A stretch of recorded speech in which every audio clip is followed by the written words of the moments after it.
בוקר טוב, אני נאוה אגם זיו, אני לא מהשרשרת הזאת, אני מאמנת ומטפלת הוליסטית, אני עוזרת לנשים שסובלות מכאבים כרוניים להשיג איכות חיים טובה יותר.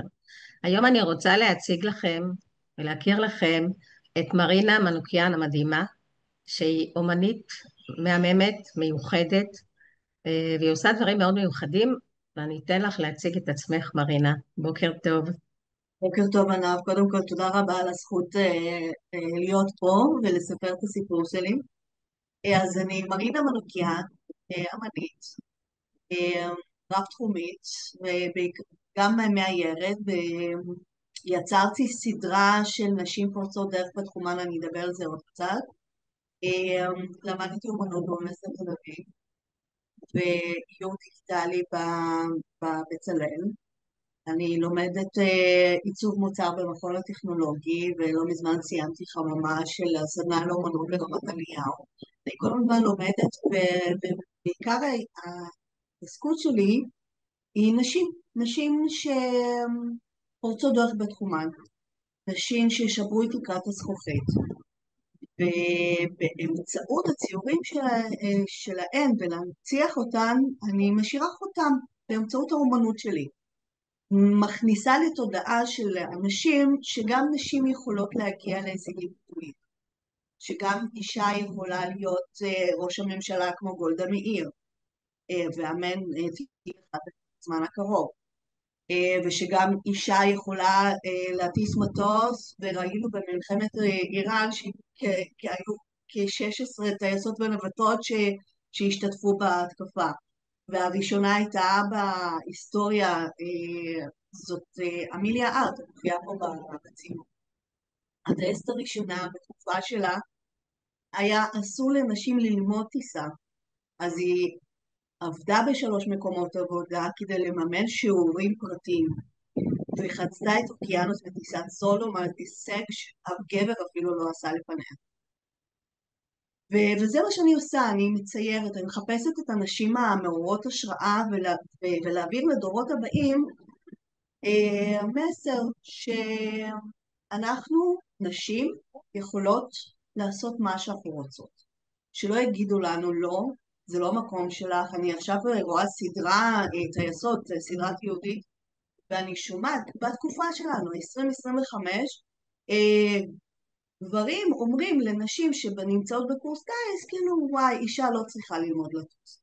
אז דברים כאלה מרתיחים אותי. והכלי שעומד בפניי זה אומנות, ואני משתמשת בו כדי להעביר את המסר הזה. רוב האנשים שאני מציירת אותם פשוט לא מכירים אותם. לא, כמעט ולא מלמדים, ואם כבר אז משהו כזה נישתי ביום האישה, רק יום האישה, אז צצים פתאום כל מיני סיפורים. אבל אצלי זה יום האישה מתקיים כל השנה. וברגע שאני שומעת את הסיפור שפורץ דרך, שונה שאמרה לא,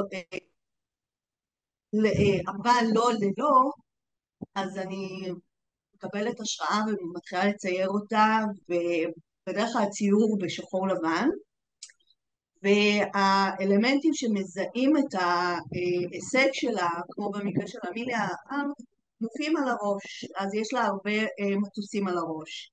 או במקרה של מארי קירי, המדענית הראשונה שזכתה בשני פרסי נובל, גם הסיפור שלה זה מטורף, גם היא למדה בבית ספר מחתרתי, באוניברסיטה מחתרתית בשושו, כדי שלא ילשינו עליה שהיא לומדת מדעים. כאילו, זה מטורף התקופה הזאת, ומקווה שאנחנו לא נגיע לדבר כזה, שלנשים אסור ללמוד ואסור להגיע למקומות גבוהים ומקבלי החלטות. אז במקרה של מארי קירי מופיעים נוסחאות שהיא עבדה עליהן, חקרה אותן על הראש שלה.